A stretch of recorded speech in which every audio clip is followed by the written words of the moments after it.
포르트를 다 하진 않을 거고요. 중요한 것만 하면 됩니다. 지금 제가 아까 타이타닉 하면서 막 말했잖아요. 진짜 거의 다 말했어요. 정말 진짜 제가 방금 말한 거대로 하면 어느 정도는 할 수 있어요. 그 다음은 이제 각자 하시면서 수많은 디스커션과 커널 다 보면서 스스로 공부하고 헤쳐나가셔야 될 부분이에요. 네, 그것까지 다 말할 수는 없어요. 무슨 한 달 동안 수업하는 것도 아니고 오늘 못해요. 자, 포르투 컴퍼티션인데 포르투 컴퍼티션은 브라질의 보험회사인데 어떤 특정한 사람이 보험 클레임을 할 것이냐 안 할 것이냐 그건데 가지고 바이너리 클래시피케이션 문제예요. 바이너리 클래시피케이션 문제인데 원래 이거를 하려고 했어요. 근데 따라하지 않고 그냥 한번 볼게요. 쭉 볼게요. 쭉 볼게요. 보세요. 순서 보이시죠? 비주얼라이제이션, 데이터 정리, 스태티스틱스, 그 다음에 임밸런스 데이터 클래스 보고, 데이터 퀄리티 체크하고, 피처 엔지니어링, 피처 셀렉션 스케일링. 아까 안 했던 부분이 있어요. 그래서 오늘 이거 하려고 했어요. 그래서 이 사람도 유명한 사람인데 처음에 데이터를 읽습니다. 데이터를 읽고 보시죠? 트레인, 헤드 찍죠? 어떻게 생겼는지 다 찍죠? 네. 이거 하기 전에 뭘 해야 됩니까? 원래 이 디스크립션 다 봐야 돼요. 이 디스크립션 보고 평가, ROC, 이건 진위 계수였어요. 노멀라이즈드 진위 코에피시언트예요. 이거 봐야 되고 프라이즈 봐야 돼요. 프라이즈 무조건 봐야 돼요. 동기부여가 돼야 되기 때문에. 그래서 이거는 1등이 1200만 원짜리. 네, 제가 이때가 재작년 그 추석 연휴 기억하세요? 12일 동안 쉬었던 황금 연휴. 그래 12일을 온전히 바쳤던 컴퍼티션입니다. 네. 네. 한번 해보자. 캑을 시작한 지 2달밖에 안 된 뉴비가 한번 1200만 원 따볼 거라고 12일 추석으로 온전히 다 바쳤죠. 근데 공부 엄청 많이 했어요. 네, 하여튼 이때 처음 커널 만들었어요. 전 제 거 있어요. 이때 처음 만들어서 동메달 처음 땄어요. 커널. 하여튼 그러고 디스커션 항상 읽어야 되고 리더보드는 많이 보셔야 돼요. 리더보드 보면 이런 사람들이 있구나. 나도 언제 이렇게 되겠지 하셔야 되고. 그래서 이게 이제 처음에 데이터 보시면 데이터 보고 쫙 있어요. 플로우가 정형 똑같아요. 데이터 인포메이션 보고 그다음에 여기서 뭘 하냐면 이 사람은 뭘 하냐면 데이터의 각 피처들을 정리한 메타 데이터 프레임을 만들어요. 그래서 이 A라는 피처는 뭐 데이터 타입이 뭐고 어떠한 특성을 가지고 있다라는 걸 만들어요. 근데 이게 사람마다 이게 타입이 있는 거예요. 근데 이게 지금 우리가 배우는 입장이잖아요. 그러면 일단 이 사람이 되어 봐야 돼요. 이 사람이 되어 보고 똑같이 한번 해보고 괜찮다. 그러면은 그대로 계속 써야 되고 해봤는데 나랑 별로 안 맞아요. 그러면 안 하면 돼요. 근데 일단은 고수들의 발자취를 계속 따라가 줘야 돼요. 그래서 이 사람한테 배울 거는 피처들을 이렇게 관리를 하네. 피처도 관리를 해야 돼요. 여러분들 이제 지금 캑을 하시면 나중에 아까 데이터 있었고 계속 피처를 붙여 나갔잖아요. 근데 우리는 그거를 저장 안 했죠. 근데 실제로 할 때에는 이상적으로는 피처 하나씩 다 저장해야 돼요. 피처 하나씩 다 저장해야 돼요. 근데 진짜 그게 번거로워서 잘 안 하긴 해요. 그냥 뭐 연산 한 번에 돌릴 수 있으면 한 번에 하긴 하는데 근데 어떤 사람 솔루션 보면 피처 A가 있으면 A로 파생되는 변수까지 합쳐가지고 CSV 파일 다 묶어놔요. 그렇게 하면 어떻게 하면 나중에 중요한 피처들끼리 다시 가져올 수 있잖아요. 그런 피처 관리 그런 부분도 있어요. 그래서 실제 하실 때 그러니까 노트북 하나 그냥 실행해도 돼요. 만약에 풀로 실행했을 때 결과가 나오는 코드면 실행해도 되는데 근데 만약에 데이터가 10만 개, 20만 개 이 정도가 괜찮은데 100만 단위 넣어가면 실행할 때마다 2-3시간 걸려요. 되게 효율적이에요. 왜냐하면 피처 만들 프로세싱 할 때 1시간씩 걸려요. 네, 모델 만드는 것보다 가끔씩은 피처 만드는데 1-2시간 걸리잖아요. 그게 되게 효율적이잖아요. 피처는 결국 결과잖아요. 어떻게 해서 나온 결과에 그냥 CSV 파일 하나예요. CSV 파일 하나. 그러면은 연산을 새로 하지 말고 CSV 파일 하나를 다시 부르면 되잖아요. 맞죠? 네. 그렇게 하시는 게 효율에 좋고 효율성이 정말 좋아요. 아시겠죠? 그래서 이 사람한테 배울 건 뭐였냐면 그런 피처를 관리하는 법. 그래서 데이터 파일 이런 거 있었고 그 다음에 이제 스태티스틱 통계 데이터 다 찍어보고 하는 게 있었고요. 그 다음에 이거는 나중에 한번 집에 가셔서 좀 직접 해보셔야 될 것 같아요. 네, 여기 타겟 인코딩이 나오는데 이거는 좀 어려워서 패스하고요. 그 카테고리 데이터를 처리하는 방식 중에 타겟 인코딩이라는 게 있어요. 근데 그거는 좋은 테크닉인데 어려운 게 아니고요. 아까 타이타닉 때 그 카테고리마다 생존율 찍었죠. 기억나죠? 피클레스 1은 뭐 0.7%, 피클레스 2는 0.5%였죠. 타겟 인코딩은 그 0.7, 0.5로 카테고리를 바꿔주는 거예요. 쉽죠? 네, 안 어려워요. 근데 대신에 얘의 단점은 오버피팅 가능해요. 왜냐면 트레인에서 얻은 통계 값이잖아요. 그게 테스트에 맞을까 안 맞을까가 문제가 생겨요. 그래서 그래서 하는 방법이 예를 들어서 뭐 트레인에서 뭐 0.7이었다면 일부러 노이즈를 줘요. 0.72, 4 이렇게 줘요. 약간 스무싱 하는 게 있어요. 네, 그런 게 있고 지금 딱 아까 봤던 그림이죠.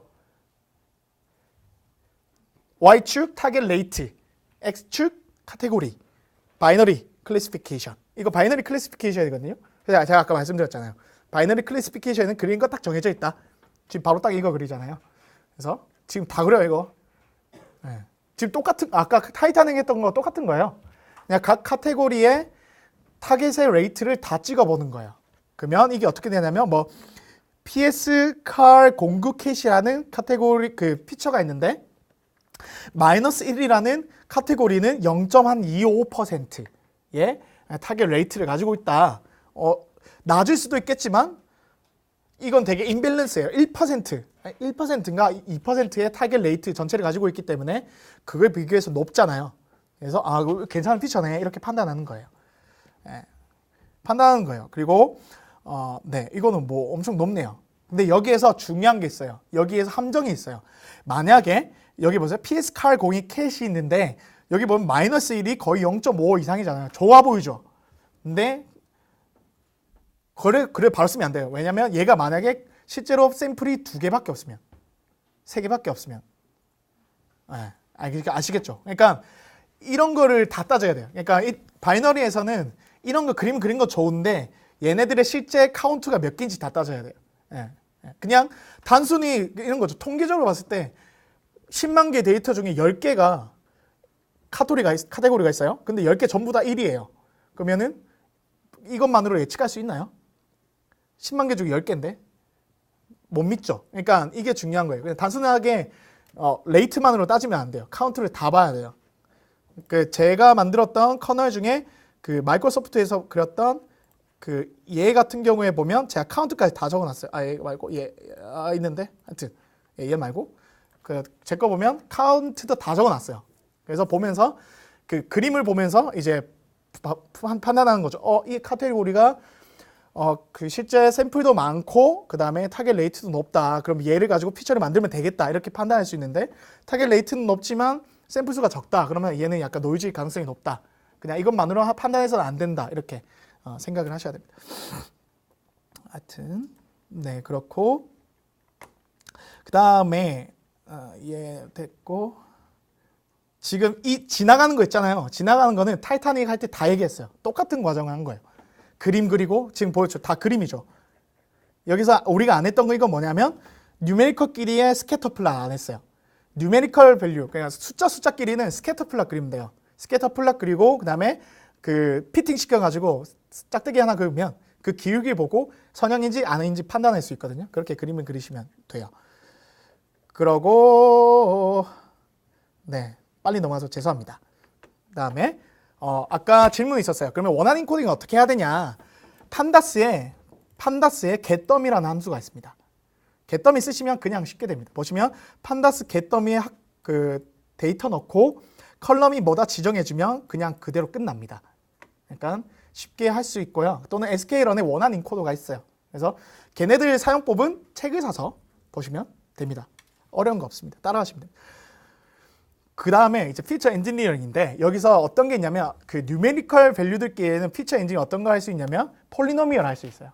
간단하게 곱하기 제곱하기 있잖아요. 그걸 할 수가 있어요. 그래서 그거를 코딩으로도 할 수 있는데 sklearn에 폴리노미얼 피처스라는 함수가 있어요. 그냥 그걸 가지고 쉽게 처리할 수가 있습니다.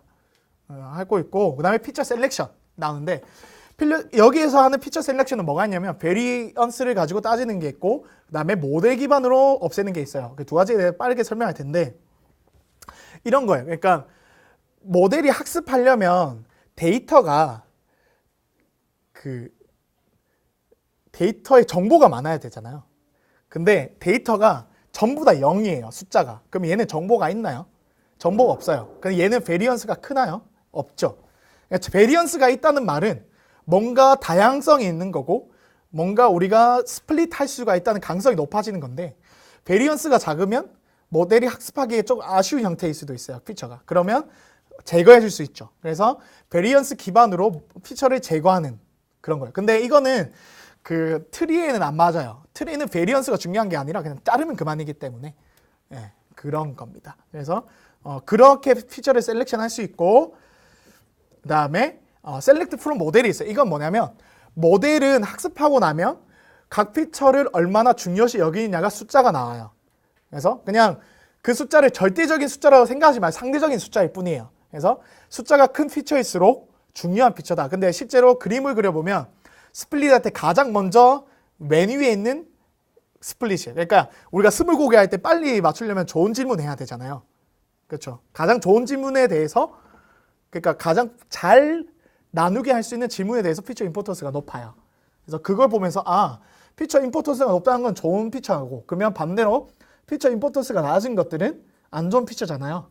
그래서 그걸 제거하는 건데, 그걸 우리가 코드 짤 필요 없고, 셀렉트 프롬 모델이라는 거를 쓰면, 셀렉트 프롬 모델이라는 거 쓰고 모델을 넣고 하면 뭐냐면, 스레스홀드가 미디언이 뭐냐면 모델을 학습을 해서 피처 임포턴스의 미디언 값 이상인 것만 가져가겠다예요. 그렇게 하는 게 있습니다. 스케일링, 아까 또 누가 질문해 주셨어요. 오늘 뭐 중요한 거 다 나옵니다. 스케일링은 정말 중요한 이슈인데, 그 모델 알고리즘에 따라 달라요. 리니어 리그레션 또는 딥러닝은 스케일링을 잘해줘야 돼요. 얘네들은 이제 되게 데이터가 만약에 스큐 돼 있으면, 되게 쏠려 있으면, 그러면 되게 그거에 영향을 많이 받는 친구들이에요. 그러니까 피처의 디스트리뷰션에 영향을 많이 받는 알고리즘이 있어요. 피처의 디스트리뷰션에 영향을 전혀 안 받는 게 있어요. 트리, 솔리든 말든 짝대기 끄면 그만이죠. 네. 그래서 전 트리 너무 좋습니다. 너무 편해가지고.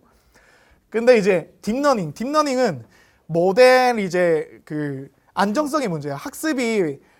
결국 학습이 된다는 말은 파라미터가 빨리 최적화가 돼야 되는데, 각각 피처의 디스트리뷰션이 다르면 쏠려요. 그러니까 한 피처가 되게 중요하게 될 수가 있어요. 이런 거죠. 어떤 A라는 피처는 0에서 1 값을 가지고 있어요. 근데 어떤 피처는 1에서 100까지의 값을 가지고 있어요. 선형 피팅을 시켜요. 그럼 당연히 쏠리죠. 방금 두 번째 피처에 쏠리죠. 근데 트리는 쏠리지 않아요. 그렇기 때문에 이제 알고리즘만 하면 되는데, 그냥 간단하게 선형 모델, 딥러닝은 스케일링 한다, 트리는 안 한다, 끝. 그밖에 없습니다. 어려운 거 없어요. 정말 어려운 거 없고, 그 다음에 스케일링은 어떻게 해야 되느냐인데, 스케일링은 저는 주로 하는 게 스탠다드 스케일링 먼저 하고 그 다음에 민맥스를 합니다. 그게 뭔 말이냐면, 스탠다드 스케일러는 뭐냐면 각 피처마다 평균이 0, 스탠다드 디비에이션 1로 만들어요. 각 피처마다. 아시겠죠? 그러니까 스탠다드, 그러니까 정규 디스트리뷰션 갖게 만들고, 그 다음에 민맥스를 하면 그 상태에서 0, 1이 되잖아요. 그러면 이제 딥러닝이 좋아하는 형태가 돼요. 그래서 저는 스탠다드 스케일러 하고 그 다음에 민맥스를 하는 편이에요. 스탠다드 스케일러만 쓰는 사람도 있어요. 전 그냥 가끔씩 스탠다드 스케일러만 쓰기도 써요. 뭐 사실 크게 상관없는데, 스탠다드 스케일러 하고 근데 너무 값이 만약에 마이너스 10에서 10 사이에 된다, 그러면 이제 딥러닝이 학습하기 조금 어려워요. 왜냐면 너무 숫자가 크니까. 그럴 때 한번 체크해 보시고, 너무 크다 싶으면 그냥 민맥스로 그냥 다 잘라버리세요. 그러면 0, 1로 되니까 그렇게 하는 겁니다. 안 어렵죠? 스케일링. 어렵지 않습니다. 이미 정해져 있어요. 네, 정해져 있어요. 벌써 끝났다. 네, 이거고, 근데 중요한 앙상블을 얘기해야 됩니다. 앙상블을 얘기해야 되는데, 앙상블은 제 강의 자료하고 끝내겠습니다. 스태킹만 하면 되는데, 스태킹은 2등 솔루션이 있어요. 2등 솔루션이 있어요. 어딨노? 제가 끝나고 제가 만든 커널 커리큘럼을 드릴게요. 거기에 보면 컴퍼티션별로 어떤 순서로 공부해야 되는지 커널 다 정리해 놨거든요. 예, 그냥 그거 보고 하세요. 아시겠죠? 오늘 제가 한 거 그냥 그 순서대로 따라간 거예요. 예, 좋은 일 많이 했습니다. 착한 일 했어요. 진짜 이런 거예요. 바이너리 클래시피케이션, 멀티 클래시피케이션, 이미지 클래시피케이션, 무슨 카테고리 다 리그레이션 다 정해놓은 다음에 거기에 어울리는 컴퍼티션 두세 개씩 넣어놨어요. 거기에 그 난이도별로 1, 2, 3에서 첫 번째 거 쉬운 거부터 해가지고 다 이제 커널 공부하면 좋고 다 정리해놨으니까 그냥 그거 보고 공부하시면 돼요. 그냥 오늘 제가 한 것처럼 그 커널 보고 필사하시면서 그냥 쭉 따라 공부하시면 돼요. 네, 좋죠. 네, 공부는 그냥 재밌고 오세요. 저 믿고 한 달만, 한 대여섯 달만 3시간씩 하시면 익스퍼트 될 겁니다. 따라오시는 게 문제죠. 네, 그리고 스태킹. 스태킹은 스태킹. 이게 제가 오늘 다룬 내용 진짜 정말 많거든요. 그래서 사실 오늘 안에 하기가 너무 어려운데 그래도 했어요. 힘드네요. 근데 여러분들 잘 따라오셨고요. 이제 진짜 마지막 스태킹. 아까 질문이 앙상블 얘기하셨는데 앙상블은 합치는 거예요. 앙상블은 되게 큰 범위예요. 앙상블 합치는 건데 어떻게 합치냐는 되게 다양하죠. 아까 이제 랜덤 포레스트처럼 부스트래핑 해가지고 여러 가지 모델 만든 다음에 합칠 수도 있어요. 그다음에 보팅은 뭐냐면 여러 가지 모델을 가지고 결과를 얻은 다음에 타겟 클래스를 뽑아서 하드한 보팅은 그냥 다수결이에요. 그러니까 A라는 샘플을 10가지 모델이 했는데 7개가 1이고 3개가 0이라고 하면 1인 거예요. 그게 하드한 보팅이고 소프트한 보팅은 10개 모델이 각각 확률값을 다 줄 거잖아요. 원래 사실 모델은 확률값을 줘요. 0일을 주는 게 아니라 확률값을 주는데 우리가 스레스홀드를 정해놔서 그냥 0일로 가르는데 확률값을 모아요. 그럼 다 평균 내요. 평균 내서 이제 소프트하게 하는 게 소프트 보팅 얘기하고 부스팅은 뭐냐면 이제 그 역사가 이래요. 그 디시전 트리가 만들어졌고 엑스트라 트리 만들어졌고 그다음에 랜덤 포레스트가 강력하게 만들어졌다가 에이다 부스트가 나왔어요. 어댑티브 부스팅. 하나씩 더해가는 부스팅. 부스팅이란 게 나왔는데 부스팅이 뭐냐면 그러니까 그레디언트 들어보셨죠? 그레디언트 디센트. 그거랑 또 비슷해요. 그러니까 트리를 만들어가는 방법을 이제 그레디언트를 줄이는 방향. 그러니까 첫 번째 트리를 만들었는데 이제 못 맞춘 게 있잖아요. 우리 효율적인 게 뭘까요? 효율적인 거. 하나를 만들었는데 효율적인 방법은 못 맞춘 거에 집중하는 거죠.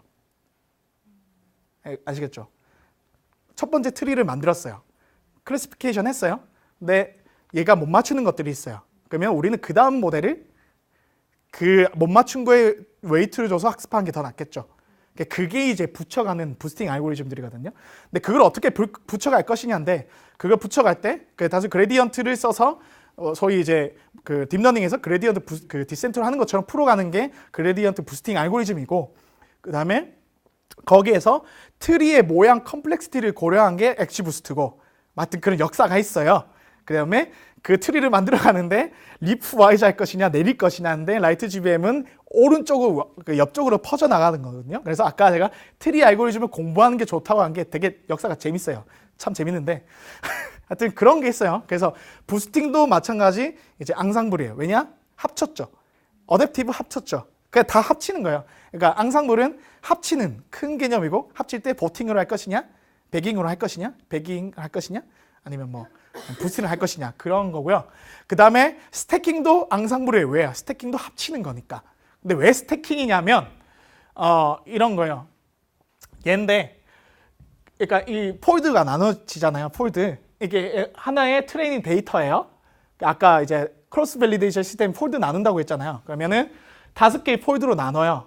그러면은 위에 있는 4개로 하나 예측하고 나머지 또 반대로 얘를 예측하기 위해서 나머지 쓰고 지금 크로스하게 다 올라가잖아요. 그러면 각각 예측을 다 모으면 이렇게 되죠. 이해가시죠? 스택이죠, 스택. 그래서 스택. 그 다음에 이 4개로 학습한 걸 가지고 밸리데이션 학습 예측도 하지만 테스트 데이터도 예측할 수 있죠. 맞죠? 그러면 모델이 총 폴드 나눈 것만큼 5개가 지금 나오잖아요. 그럼 나오면 얘를 방법이 여러 개인데 보통은 그냥 에버리지예요. 그냥 평균 내요. 그러면 우리가 새로운 거 하나 얻었죠. 트레인 데이터 학습한 것 결과값 얘는 뭘까요? 확률값. 보통 클래시피케이션 확률값. 얘도 확률값 나와요. 그래서 우리는 보통 서브미션을 예로 하죠. 제출을 예로 해요. 제출을 예로 해요. 그게 스태킹인데 근데 여기서 더 많은 스태킹은 모델을 다르게 해서 방금은 이제 모델 하나만으로 한 거고 이 작업을 여러 가지 모델로 할 수 있잖아요. 그러면 모델마다 주황색이 트레인 예측한 거, 초록색이 테스트 예측한 거죠. 맞죠? 그럼 얘를 이렇게 합칠 수 있죠. 맞죠? 프로세스 이해 가세요? 그러니까 이런 이제 폴드 나눠서 각각 이제 폴드마다 다 예측할 수 있죠. 그러면 그 주황색 이게 다 나오잖아요. 이거를 모델마다 다 할 수 있죠. 다양한 모델마다. 그 다음에 얘네들을 피처로 사용한 거죠. 합쳐서. 그래서 스태킹. 이게 스태킹입니다. 네. 네. 지금 당장 이해 안 되실 수 있어요. 뭐 어차피 제가 강의 자료 드리면 그거 보시면 되고요. 이거는 직접 코딩 따라 보면 이해가 와요. 네. 저 수도 없이 반복했기 때문에 지금 이제 코드 그냥 짜요. 그냥 그런 거고. 근데 왜 이렇게 하느냐? 조그만 차이라도 쥐어짜내서 어떻게든 스코어를 올리기 위해서 합니다. 그리고 그거에 가장 기반이 되는 이제 철학은 앙상블, 합치면 강하다. 네, 그걸로 하는 겁니다. 그래서 여러 가지 컴퍼티션 하실 텐데 앙상블은 이제는 필살기가 아니에요. 스태킹은 필살기가 아니에요. 스태킹은 누구나 하는 겁니다. 네, 아시겠죠? 스태킹 누구나 하는 거기 때문에 나 나중에 해야지 그럴 필요 없어요. 처음부터 그냥 스태킹 시작이에요. 이미 그냥 스태킹 시작하시면서 쭉 하시다가 나중에 좀 피처가 어느 정도 정해지면 다양한 모델 하면서 다 합치는 거죠. 그러니까 라이트 GBM 하나로 계속 스태킹 이 방법. 그러니까 라이트 GBM 하나로 계속 이렇게 하시다가 폴드로 스태킹 하시다가 나중에 이게 퍼스트 레이어, 세컨드 레이어 얘기하는데 세컨드 두 번째로 이거는 첫 번째고 얘는 두 번째 레이어잖아요. 어찌 보면 프로세스에서. 그래서 두 번째 레이어에 이것들 가지고 학습을 하는데 보통 예전에는 뭐 여러 가지 방법이 있는데 이거를 메타 클래시파이어라고 하는데 얘를 학습하는 애들은 보통 그냥 뉴럴넷 많이 써요. 뉴럴넷이나 아니면 라이트 GBM 쓰는데 뎁스를 얕게, 맥스 뎁스 얕게. 왜냐하면 얘네들은 소위 말해 결과값이잖아요.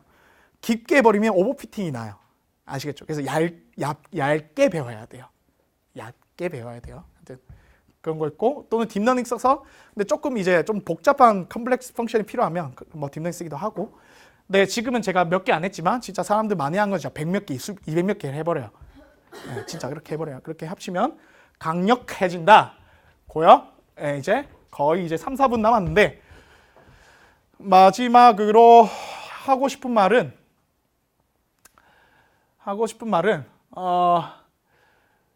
제가 그 이때 동메달 따고 난 다음에 그 약간 스스로 좀 오담도 가지고 그 다음에 이제 구글 G스토어 컨버티지 참여했거든요. 그래서 열심히 했어요. 이것도 얘기해야 되는데 버전 여기 버전이 있는데 피처들은 버전 관리해야 돼요. 그 주피터 노트북 있죠. 주피터 노트북 제목을 마음대로 적지 말고 V1 머시기 해서 V1 해서 뭐 레이쇼 피처 플러스 무슨 피처 V2 레이쇼 피처 무슨 피처 더하기 뭐 프로덕트 피처 V3 뭐 레이쇼 피처 더하기 에그리게이션 그러다가 V3 다시 1 아시겠죠? 버전을 만들어야 돼요. 그러니까 자기가 코드 GitHub을 쓰시면 GitHub 버전 관리 하셔도 되는데 저는 이제 GitHub을 잘 안 쓰거든요. 저는 그냥 주피터로 하는 약간 그런 사람이라 저는 이제 주피터 노트북 자체로 해요. 그리고 주피터 노트북에 다 기록해야 돼요. 기록 다 해야 돼요. 데이터 사이언스 문제는 자기도 데이터를 구축해야 돼요. 자기의 데이터, 컴퍼티션 풀어가는 데이터를 구축해서 그것에 기반으로 해서 자기가 또 풀어가야 되니까 다 기록하셔야 돼요. 얼마만큼 기록해야 되냐? 하이퍼 파라미터까지 다 기록하라고 해요. 근데 솔직히 그건 귀찮아요. 근데 이제 좀 진짜 그렇게까지 하고 정성을 들이면 잘 나와요. 아시겠죠? 대충 하면 안 나와요. 그러니까 다 기록하셔라, 버전 하셔라 하고 하여튼 그래서 그거 끝나고 이제 구글 컨버티션 했어요. 그래서 혼자 했는데 은배달권까지 갔어요. 근데 이제 이 대회가 망했어요. 왜냐면 그 데이터 리키지 생겨가지고 망했는데 어쨌든 그래도 할 수 있었던 거는 아까 제가 커널 있죠. 이미 사람들이 다 공유해 놨어요. 제가 일일이 다 찾겠어요. 다른 사람들이 공부 계속 했어요. 제가 아까 말씀드린 필사 커널도 다 공부했어요. 그렇게 해서 했죠. 그래서 했으니까 이미 길은 다 공유가 되어 있어요. 그러니까 여러분들 충분히 할 수 있습니다. 충분히 할 수 있습니다. 그리고 저의 백그라운드 말씀드렸죠. 저는 컴퓨터 사이언스 출신이 아닙니다. 저는 케미컬 엔지니어입니다. 여러분들 중에 혹시 나 전산과 아닌데 뭐 전자과 아닌데 하시는 분들 걱정하지 마세요. 저도 해요. 그리고 제가 아는 분 뭐 유명하신 분 있는데 그분 같은 경우는 뭘까 저도 몰랐는데 경영학과 출신이더라고요. 지금 이제 데이터 사이언티스트로 활약하신 분인데 얼마든지 하실 수 있으니까 걱정하지 마시고 꾸준히 하시면 됩니다. 그렇고 이거는 패스하고 이거 나중에 보시면 될 것 같고 네 마지막 정말 하고 싶은 말들입니다. 네, 현우님이라고 저랑 주로 팀 같이 하는 사람이 있어요. 우리 아직 학부생인데 정말 잘해요. 그분이 말한 거예요. 투자한 시간은 배신하지 않는다. 절대 배신하지 않습니다. Keep going입니다. Keep going. 끝까지. 그리고 연민님 우리나라에서 또 잘하시는 분인데 데이터 탐색. 지금 연민님이랑 현우님이랑 팀을 지금 3번째 하고 있는데 연민님은 언제나 EDA를 하세요. 지금도 제가 막 하다가 안 되면 연민님 EDA 할게요. 항상 EDA. 근데 진짜 EDA 데이터를 클릭을 해야 돼요. 그다음에 이거는 제 말이겠죠. 갈비지 인 갈비지 아웃. 쓰레기 넣으면. 그다음에 이거 제 말입니다. 커널 보시고 디스커스 보시고. 이거 근데 다 통용돼요. 다 알고 있어요. 다 알고 있어요. 그다음에 이거는 아까 얘기했죠. Many weak learner win one stronger learner. 네. 우리는 합쳐야 합니다. 그러니까 하나 강한 거 만들 이유 없어요. 적당히 강한 거. 여기서 위기 아니라 약간 강한 somewhat strong learner예요. 아시겠죠? 그렇다고 너무 약한 애들 만들면 답 없어요. 강한 애들, 적당히 강한, 알겠죠? 너무 강한 애 말고 적당히 강한 애는 모아야 돼요. 그것들끼리 뭉치면 더 파워풀해져요. 어벤져스, 아시겠죠? 타노스 이기려면 합쳐야 됩니다. 그 다음에 크로스 베리에이션 시스템. 아까 제가 강조했던 거 크로스 베리에이션 시스템이 잘 갖춰줘야 피처 엔지니어링 쉽게 할 수 있다. 그렇게 하는 거고요. 그 다음에 마지막 캘코리아. 저희 그룹에 가입을 하세요. 저희 그룹은 저희가 이제 케글에 직접 문의했어요. 이름 써도 되냐고. 왜냐면 케글은 기업인데 케글 코리아는 브랜치 같잖아요. 그래서 저희가 확고하게 얘기했죠. 절대 영리 추구하지 않겠다. 네, 그래서 써도 된대요. 그래서 항상 밑에 있습니다. Non-profit 페이스북 그룹 커뮤니티. 그리고 저희는 영리를 하지 않기 때문에 혹시 갑자기 케글 코리아 출신인데 영리를 하시려는 분이 있다. 그거는 이제 사짜입니다. 네, 저한테 꼭 얘기해 주세요. 요새 케글이 워낙 핫해가지고. 그 다음에 케글은 함께 공부해야 됩니다. 제가 아까 커널에서 공부했던 결국 사실 함께 풀어가요. 경쟁이지만 함께 풀어가요. 왜냐하면 전 세계 사람들끼리 함께 하기 때문에 여기서 사실 솔직히 말하면 은메달 이상은 다 비슷한 것 같아요. 물론 그 은메달과 금메달 차이 있지만 은메달 어느 정도 상위 이상부터는 사실 다 잘해요. 다 잘해요. 솔직히 성능 차이 진짜 0.001% 차이밖에 안 나요. 그 차이의 경쟁이 큰 의미가 있겠나요? 사실 없어요. 다들 알아요. 그냥 그 문제를 같이 풀어가는 게 너무 재미있어서 하는 사람들이 많은 거예요. 그냥 문제를 풀어가는 사람들. 그리고 대회가 끝나고 나면 자기의 솔루션을 다 공개해요. 얼마든지. 그러니까 그걸 아니까 저는 이제 그 사람 거 솔루션 가져와서 제 거에 써보고 같이 성장하는 거죠. 그러니까 여러분들도 혼자 잘하겠다고 생각하지 마시고 같이 하시는 게 좋을 것 같고요. 들어주셔서 감사하고 마지막으로 정말 하고 싶은 말은 저희 케이글 코리아 카톡방에 있는 분들은 아시겠지만 제가 항상 얘기한 게 있어요. 뭔지 아세요? Keep going입니다. 절대 포기하지 마세요. 절대 포기하지 말고 이제 여러분들 이제 정말 웰컴 투 헤븐입니다. 웰컴 투 헤븐이고 정말 고생길이 널렸습니다. 정말 이걸 공부하시려면 진짜 힘들어요. 정말 사실 저도 지금 제가 케이글 본격적으로 열심히 시작한 거는 작년 중순부터 시작했는데 지금 9개월 동안 솔직히 일찍 잔 적이 없어요. 거의 맨날 2, 3시예요. 왜냐면 사실 저 대학원생이기 때문에 교수님 시킨 거 해야 되고 연구해야 되고 논문 봐야 되고 운동해야 되고 뭐 하고 한 다음에 겨우 남는 시간 밤인데 그렇다고 케이크를 안 할 수 없어요. 왜냐면 저 머신러닝 해가지고 지금 뭐 저의 스페셜 키워야 되니까. 그래서 했어요. 근데 사실 케이크를 하다 보면 솔직히 포기하고 싶은, 하기 싫을 때 정말 많았어요. 그게 아까 같은 거 있잖아요. 제가 지금 L로 MS 했는데 기껏 금메달 갔는데 다음날 프라이빗 보니까는 은메달 떨어지고, 진짜 사실 그 MS 때 미끄러지고 난 다음에 제가 그런 말 하면 안 되는데, 케이크 코리아 핫도그방에 케이크를 접어야겠어요. 근데 다들 유한님이 접으면 많은 사람 접을 거예요. 죄송합니다. 제가 멘탈이 좀 이러면서 하루만 접겠습니다. 하루 쉬었는데, 그리고 막 하루 종일 EDA를 했어요. 그리고 사실 어제 산탄데를 하는데 뭔가 하나 발견했어요. 너무 좋은 거야, 기분이. 너무 좋아서 진짜 막 그 슬랙 저희 팀 카톡방에 막 얘기를 했어요, 사람들한테. 했다가 알고 보니까 제가 코드 실수를 한 거예요. 아무것도 아니었어요. 똥이었어요. 그래가지고 어제 갑자기 막 절망이 왔죠. 왜냐면 어제 낮에, 그러니까 그저께 저녁에 생각을 해서 밤새 좀 고민하고, 어제 점심까지 밥 먹으면서 계속 고민하다가 이거 괜찮겠다 싶어가지고 그림 그렸는데 됐어요. 그래서 코드를 짜서 했는데 된 거예요. 하루 반을 걸려서 고민했는데. 그래서 된다 너무 좋았어요. 근데 여러분들 잘 되면 항상 의심해야 돼요.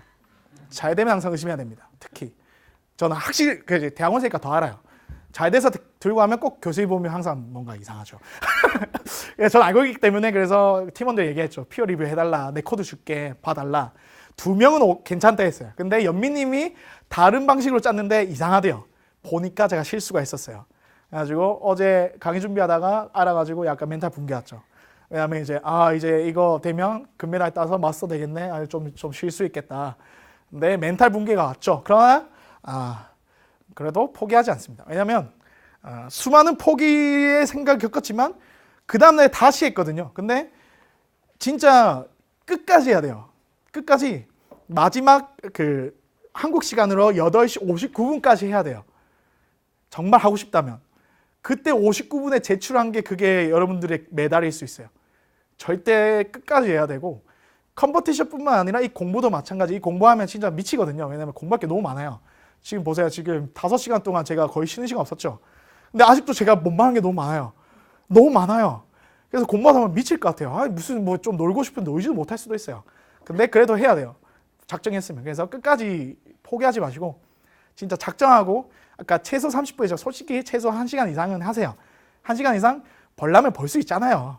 솔직하게 잠 1시간만 더 자면 되죠. 어쩔 수 없어요. 이 시간과 정신이 막 들어가지 않는 이상 24시간 내에 어쩔 수 없어요. 근데 하세요. 그렇게 하다 보면 어느샌가 익스퍼트가 되어 있으실 거예요. 어느샌가. 아시겠죠? 그래서 정말 포기하지 말고 끝까지 공부하시고 커뮤니티와 함께 열심히 공부하시면 원하는 것을 얻으실 수 있어요. 프라이즈든. 하지만 가장 남는 것, 제가 캑을 2년 정도 하면서 가장 남는 것은 뭘까요? 이거 끝낼게요. 죄송해요. 그렇죠. 남는 거 딱 그거예요. 실력. 프라이즈 솔직히 못 받을 수도 있죠. 물론 데이콘데이 2개 나와가지고 2개 입상했어요. 그래가지고 기숙사비도 냈어요. 효도했어요. 아버지 효도했습니다. 했지만 근데 남는 거는 결국 실력이었던 것 같아요. 솔직히 제가 2년 동안 해서 실력이기 때문에 지금 여기 있잖아요. 마찬가지 여러분들도 막 하다가 프라이즈를 못 할 수도 있어요. 근데 프라이즈는 있잖아요. 여러분들이 배운 거예요. 결국엔. 근데 모든 캐글러들이 다 알고 있어요. 진짜 프라이즈는 여러분들이 여태까지 공부한 거예요. 근데 그 공부한 게 여러분들의 나중을 책임질 것이고, 그 공부한 게 나중에 여러분들의 진짜 지적 유의고, 여러분들의 자존감이고 성취감이고 그렇게 될 거니까 포기하지 마시고 뭔가 하여튼 그런 거 잊지 마시고 공부하시면 될 것 같습니다. 어쨌든 감사하고요. 자료는 올려드릴게요. 그리고 혹시 부족하고 궁금하신 거는 언제든지 저희 캐글코리아 카톡방이나 저희 페이스북 메시지에 저한테 보내주시면 제가 답변 드릴게요. 그리고 계속 커뮤니티 활동하시면서 여러 가지 이제 행사를 할 텐데 그때 또 만나면 인사하시고, 오늘 어느 정도 얼굴 익힌 것 같아요. 그래서 다음에 보면 유한님 그때 봤다 하고 인사하면 좋을 것 같습니다. 감사합니다.